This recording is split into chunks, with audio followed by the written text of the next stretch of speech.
ॐ लक्ष्म्यै नमः। ॐ पद्मायै नमः। ॐ कमलायै नमः। ॐ श्रियै नमः। ॐ विष्णुप्रियायै नमः। ॐ इन्दिरायै नमः। ॐ रमायै नमः। ॐ लोकमातर्यै नमः। ॐ हरिप्रियायै नमः। ॐ पद्ममालाधरायै नमः। ॐ पद्मासनायै नमः। ॐ पद्मगर्भायै नमः। ॐ पद्मनैकायै नमः। ॐ पद्मवक्त्रायै नमः। ॐ पद्मवत्यै नमः। ॐ पद्मधारिण्यै नमः। ॐ पद्मनाभप्रियायै नमः। ॐ पद्मक्ष्यै नमः। ॐ पद्मश्रियै नमः। ॐ पद्मरूपायै नमः। ॐ पद्मलेखायै नमः। ॐ पद्मसम्भवायै नमः। ॐ पद्मालयायै नमः। ॐ पद्मिन्यै नमः। ॐ चन्द्रललनायै नमः। ॐ चन्द्रमुख्यै नमः। ॐ चन्द्रहासायै नमः। ॐ चन्द्रप्रभायै नमः। ॐ चन्द्रिकायै नमः। ॐ चन्द्रशोभायै नमः। ॐ चन्द्रसङ्गायै नमः। ॐ चन्द्रस्मितायै नमः। ॐ चन्द्रनयनायै नमः। ॐ चन्द्रवदनायै नमः। ॐ चन्द्रकान्त्यै नमः। ॐ चन्द्रमालायै नमः। ॐ सर्वमङ्गलायै नमः। ॐ सर्वेश्वर्यै नमः। ॐ सर्वसमृद्ध्यै नमः। ॐ सर्वदायै नमः। ॐ सर्वेश्वर्यै नमः। ॐ सर्वार्थसिद्ध्यै नमः। ॐ जन्मातायै नमः। ॐ जगन्मङ्गलायै नमः। ॐ जगद्धारायै नमः। ॐ जगन्नियन्त्रयै नमः। ॐ जगद्वन्द्यायै नमः। ॐ जगद्विभूत्यै नमः। ॐ हिरण्यवर्णायै नमः। ॐ हिरण्यलक्षणायै नमः। ॐ हिरण्यप्रभायै नमः। ॐ हिरण्यगर्भायै नमः। ॐ हिरण्यधारिण्यै नमः। ॐ हिरण्यमालायै नमः। ॐ धनेश्वर्यै नमः। ॐ धनदायै नमः। ॐ धनप्रदायै नमः। ॐ धनसमृद्ध्यै नमः। ॐ धनरूपायै नमः। ॐ धनलक्ष्म्यै नमः। ॐ गृहलक्ष्म्यै नमः। ॐ राजलक्ष्म्यै नमः। ॐ गजलक्ष्म्यै नमः। ॐ धान्यलक्ष्म्यै नमः। ॐ विजयलक्ष्म्यै नमः। ॐ विद्यालक्ष्म्यै नमः। ॐ सौभाग्यलक्ष्म्यै नमः। ॐ आरोग्यलक्ष्म्यै नमः। ॐ आदिलक्ष्म्यै नमः। ॐ सन्तोषलक्ष्म्यै नमः। ॐ शान्तिलक्ष्म्यै नमः। ॐ सिद्धिलक्ष्म्यै नमः। ॐ कौमुद्यै नमः। ॐ कमलनैकायै नमः। ॐ महालक्ष्म्यै नमः। ॐ परमलक्ष्म्यै नमः। ॐ श्रीलक्ष्म्यै नमः। ॐ नित्यलक्ष्म्यै नमः। ॐ करुणामय्यै नमः। ॐ प्रसन्नायै नमः। ॐ शरण्यायै नमः। ॐ वरप्रदायै नमः। ॐ कल्याणायै नमः। ॐ सुखप्रदायै नमः। ॐ सौम्यायै नमः। ॐ शुभायै नमः। ॐ सत्यायै नमः। ॐ धर्मनिष्ठायै नमः। ॐ शुद्धायै नमः। ॐ सर्वपूजितायै नमः। ॐ श्रीमातायै नमः।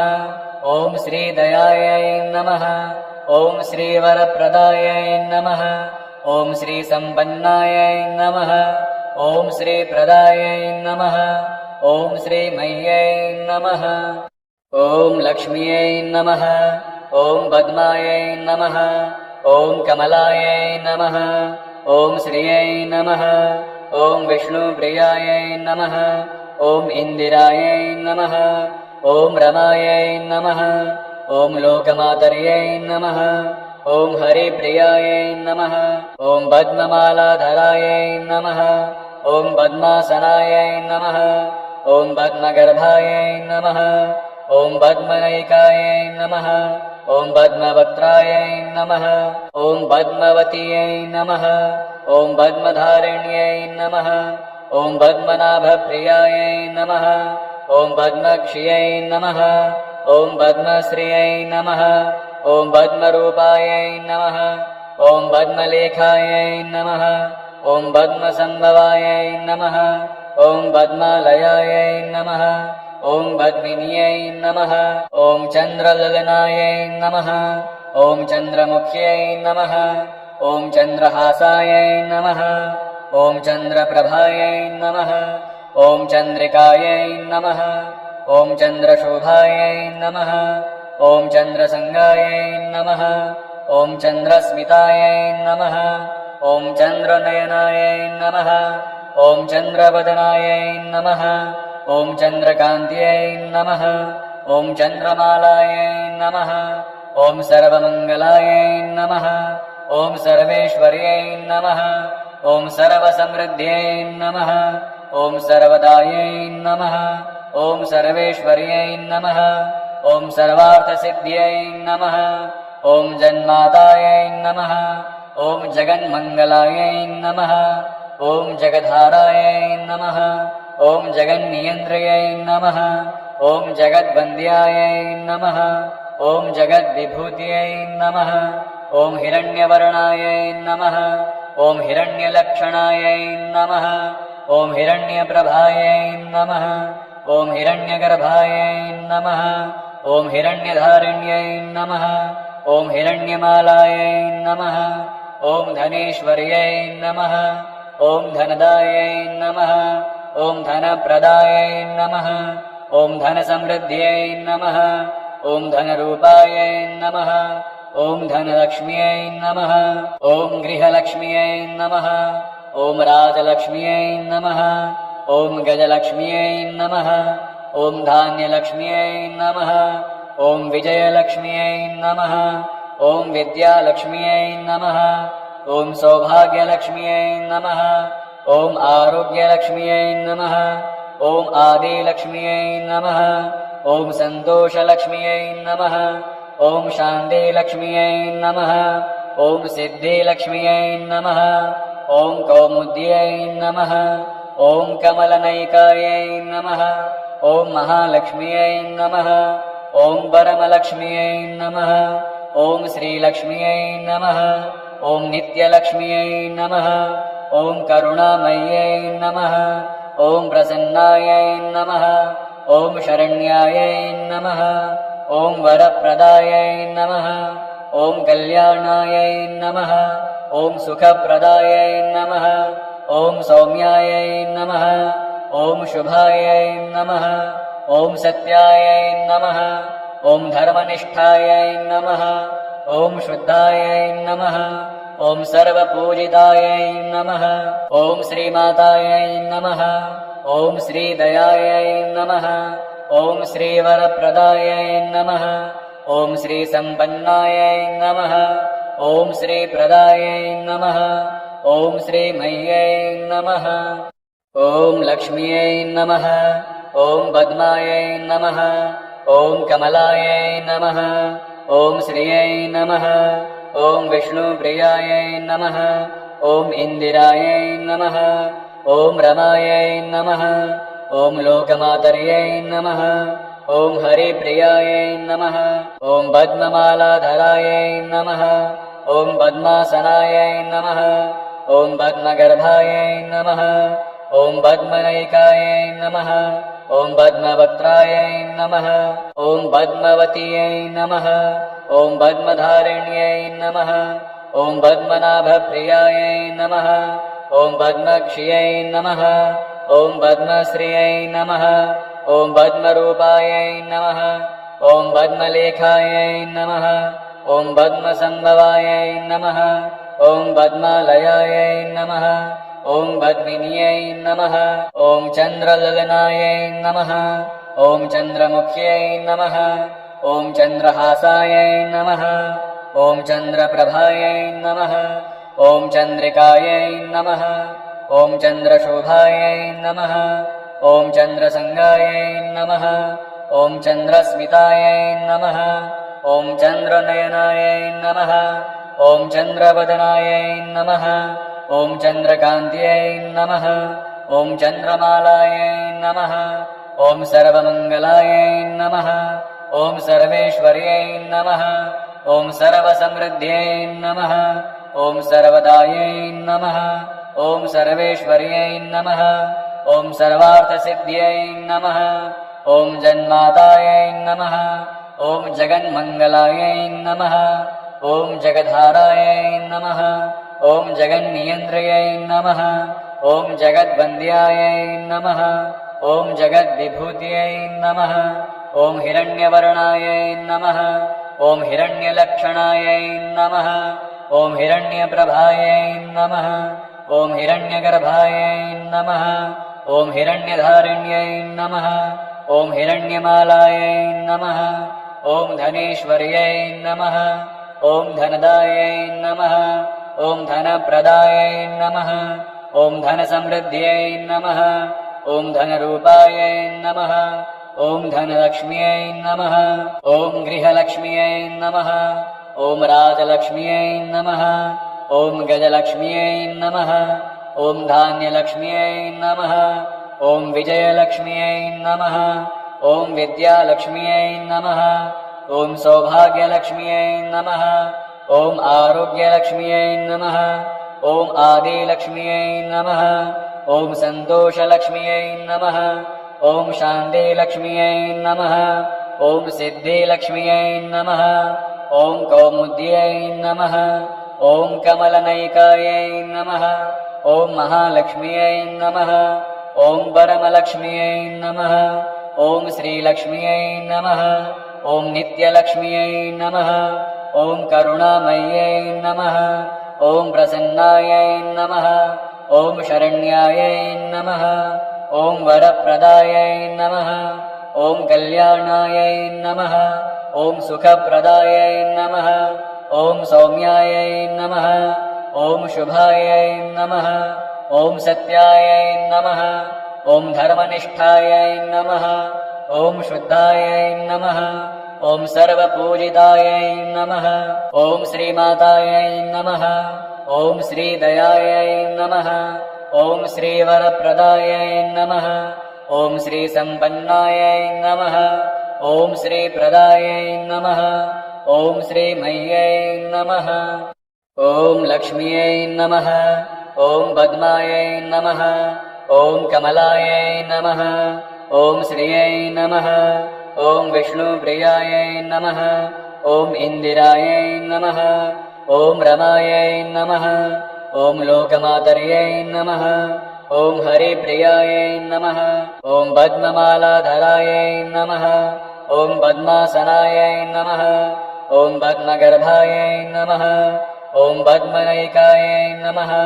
ॐ पद्मवक्त्रायै नमः ॐ पद्मवत्यै नमः ॐ पद्मधारिण्यै नमः ॐ पद्मनाभप्रियायै नमः ॐ पद्मक्ष्यै नमः ॐ पद्मश्रियै नमः ॐ पद्मरूपायै नमः ॐ पद्मलेखायै नमः ॐ पद्मसम्भवायै नमः ॐ पद्मालयायै नमः ॐ पद्मिन्यै नमः ॐ चन्द्रललनायै नमः ॐ चन्द्रमुख्यै नमः ॐ चन्द्रहासायै नमः ॐ चन्द्रप्रभायै नमः ॐ चन्द्रिकायै नमः ॐ चन्द्रशोभायै नमः ॐ चन्द्रसङ्गायै नमः ॐ चन्द्रस्मितायै नमः ॐ चन्द्रनयनायै नमः ॐ चन्द्रवदनायै नमः ॐ चन्द्रकान्त्यै नमः ॐ चन्द्रमालायै नमः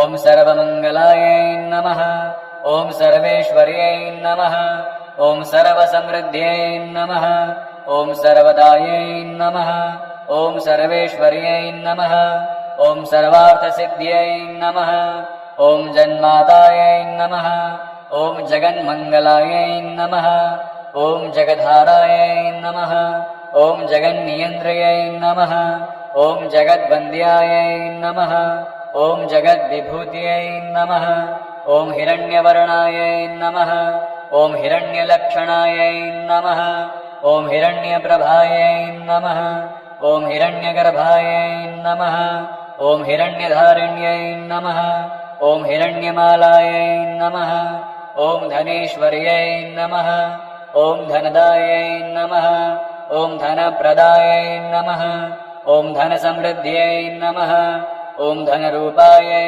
नमः ॐ धनलक्ष्म्यै नमः ॐ गृहलक्ष्म्यै नमः ॐ राजलक्ष्म्यै नमः ॐ गजलक्ष्म्यै नमः ॐ धान्यलक्ष्म्यै नमः ॐ विजयलक्ष्म्यै नमः ॐ विद्यालक्ष्म्यै नमः ॐ सौभाग्यलक्ष्म्यै नमः ॐ आरोग्यलक्ष्म्यै नमः ॐ आदिलक्ष्म्यै नमः ॐ सन्तोषलक्ष्म्यै नमः ॐ शान्तिलक्ष्म्यै नमः ॐ सिद्धिलक्ष्म्यै नमः ॐ कौमुद्यै नमः ॐ कमलनैकायै नमः ॐ महालक्ष्म्यै नमः ॐ परमलक्ष्म्यै नमः ॐ श्रीलक्ष्म्यै नमः ॐ नित्यलक्ष्म्यै नमः ॐ करुणामय्यै नमः ॐ प्रसन्नायै नमः ॐ शरण्यायै नमः ॐ वरप्रदायै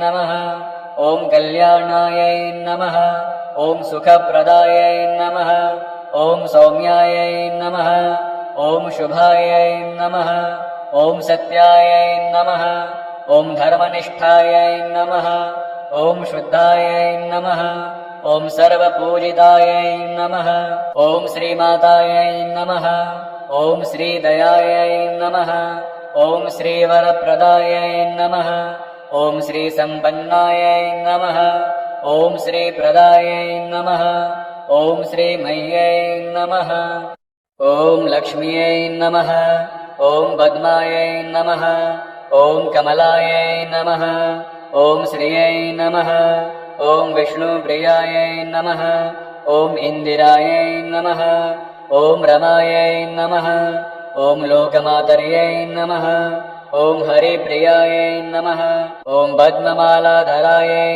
नमः ॐ पद्मासनायै नमः ॐ पद्मगर्भायै नमः ॐ पद्मनैकायै नमः ॐ पद्मवक्त्रायै नमः ॐ पद्मवत्यै नमः ॐ पद्मधारिण्यै नमः ॐ पद्मनाभप्रियायै नमः ॐ पद्मक्ष्यै नमः ॐ पद्मश्रियै नमः ॐ पद्मरूपायै नमः ॐ पद्मलेखायै नमः ॐ पद्मसम्भवायै नमः ॐ पद्मालयायै नमः ॐ पद्मिन्यै नमः ॐ चन्द्रललनायै नमः ॐ चन्द्रमुख्यै नमः ॐ चन्द्रहासायै नमः ॐ चन्द्रप्रभायै नमः ॐ चन्द्रिकायै नमः ॐ चन्द्रशोभायै नमः ॐ चन्द्रसङ्गायै नमः ॐ चन्द्रस्मितायै नमः ॐ चन्द्रनयनायै नमः ॐ चन्द्रवदनायै नमः ॐ चन्द्रकान्त्यै नमः ॐ चन्द्रमालायै नमः ॐ सर्वमङ्गलायै नमः ॐ सर्वेश्वर्यै नमः ॐ सर्वसमृद्ध्यै नमः ॐ सर्वदायै नमः ॐ सर्वेश्वर्यै नमः ॐ सर्वार्थसिद्ध्यै नमः ॐ जन्मातायै नमः ॐ जगन्मङ्गलायै नमः ॐ जगद्धारायै नमः ॐ जगन्नियन्त्रयै नमः ॐ जगद्वन्द्यायै नमः ॐ जगद्विभूत्यै नमः ॐ हिरण्यवर्णायै नमः ॐ हिरण्यलक्षणायै नमः ॐ हिरण्यप्रभायै नमः ॐ हिरण्यगर्भायै नमः ॐ हिरण्यधारिण्यै नमः ॐ हिरण्यमालायै नमः ॐ धनेश्वर्यै नमः ॐ धनदायै नमः ॐ धनप्रदायै नमः ॐ धनसमृद्ध्यै नमः ॐ धनरूपायै नमः ॐ धनलक्ष्म्यै नमः ॐ गृहलक्ष्म्यै नमः ॐ राजलक्ष्म्यै नमः ॐ गजलक्ष्म्यै नमः ॐ धान्यलक्ष्म्यै नमः ॐ विजयलक्ष्म्यै नमः ॐ विद्यालक्ष्म्यै नमः ॐ सौभाग्यलक्ष्म्यै नमः ॐ आरोग्यलक्ष्म्यै नमः ॐ आदिलक्ष्म्यै नमः ॐ सन्तोषलक्ष्म्यै नमः ॐ शान्तिलक्ष्म्यै नमः ॐ सिद्धिलक्ष्म्यै नमः ॐ कौमुद्यै नमः ॐ कमलनैकायै नमः ॐ महालक्ष्म्यै नमः ॐ परमलक्ष्म्यै नमः। ॐ श्रीलक्ष्म्यै नमः। ॐ नित्यलक्ष्म्यै नमः। ॐ करुणामय्यै नमः। ॐ प्रसन्नायै नमः। ॐ शरण्यायै नमः। ॐ वरप्रदायै नमः। ॐ कल्याणायै नमः। ॐ सुखप्रदायै नमः। ॐ सौम्यायै नमः। ॐ शुभायै नमः। ॐ सत्यायै नमः। ॐ धर्मनिष्ठायै नमः। ॐ शुद्धायै नमः। ॐ सर्वपूजितायै नमः। ॐ श्रीमातायै नमः। ॐ श्रीदयायै नमः। ॐ श्रीवरप्रदायै नमः। ॐ श्रीसम्पन्नायै नमः। ॐ श्रीप्रदायै नमः। ॐ श्रीमह्यै नमः। ॐ लक्ष्म्यै नमः। ॐ पद्मायै नमः। ॐ कमलायै नमः। ॐ श्रियै नमः। ॐ विष्णुप्रियायै नमः। ॐ इन्दिरायै नमः। ॐ रमायै नमः। ॐ लोकमातर्यै नमः। ॐ हरिप्रियायै नमः। ॐ पद्ममालाधरायै नमः। ॐ पद्मासनायै नमः। ॐ पद्मगर्भायै नमः। ॐ पद्मनैकायै नमः। ॐ पद्मवक्त्रायै नमः। ॐ पद्मवत्यै नमः। ॐ पद्मधारिण्यै नमः। ॐ पद्मनाभप्रियायै नमः। ॐ पद्मक्ष्यै नमः। ॐ पद्मश्रियै नमः। ॐ पद्मरूपायै नमः। ॐ पद्मलेखायै नमः। ॐ पद्मसम्भवायै नमः। ॐ पद्मालयायै नमः। ॐ पद्मिन्यै नमः। ॐ चन्द्रललनायै नमः। ॐ चन्द्रमुख्यै नमः। ॐ चन्द्रहासायै नमः। ॐ चन्द्रप्रभायै नमः। ॐ चन्द्रिकायै नमः। ॐ चन्द्रशोभायै नमः। ॐ चन्द्रसङ्गायै नमः। ॐ चन्द्रस्मितायै नमः। ॐ चन्द्रनयनायै नमः। ॐ चन्द्रवदनायै नमः। ॐ चन्द्रकान्त्यै नमः। ॐ चन्द्रमालायै नमः। ॐ सर्वमङ्गलायै नमः। ॐ सर्वेश्वर्यै नमः। ॐ सर्वसमृद्ध्यै नमः। ॐ सर्वदायै नमः। ॐ सर्वेश्वर्यै नमः। ॐ सर्वार्थसिद्ध्यै नमः। ॐ जन्मातायै नमः। ॐ जगन्मङ्गलायै नमः। ॐ जगद्धारायै नमः। ॐ जगन्नियन्त्रयै नमः। ॐ जगद्वन्द्यायै नमः। ॐ जगद्विभूत्यै नमः। ॐ हिरण्यवर्णायै नमः। ॐ हिरण्यलक्षणायै नमः। ॐ हिरण्यप्रभायै नमः। ॐ हिरण्यगर्भायै नमः। ॐ हिरण्यधारिण्यै नमः।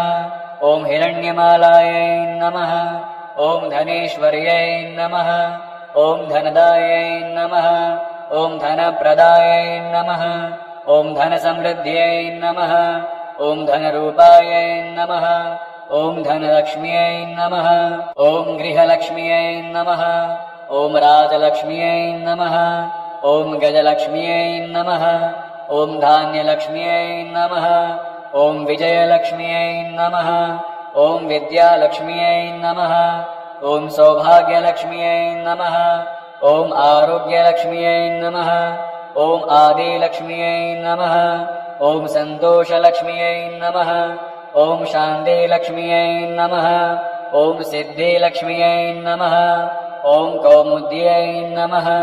ॐ कमलनैकायै नमः। ॐ महालक्ष्म्यै नमः। ॐ परमलक्ष्म्यै नमः।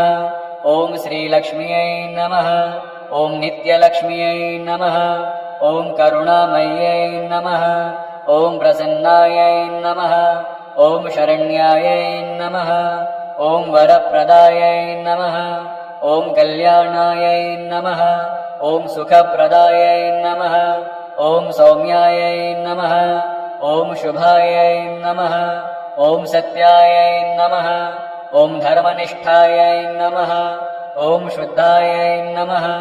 ॐ सर्वपूजितायै नमः। ॐ श्रीमातायै नमः। ॐ श्रीदयायै नमः। ॐ श्रीवरप्रदायै नमः। ॐ श्रीसम्पन्नायै नमः। ॐ श्रीप्रदायै नमः ॐ श्रीमह्यै नमः।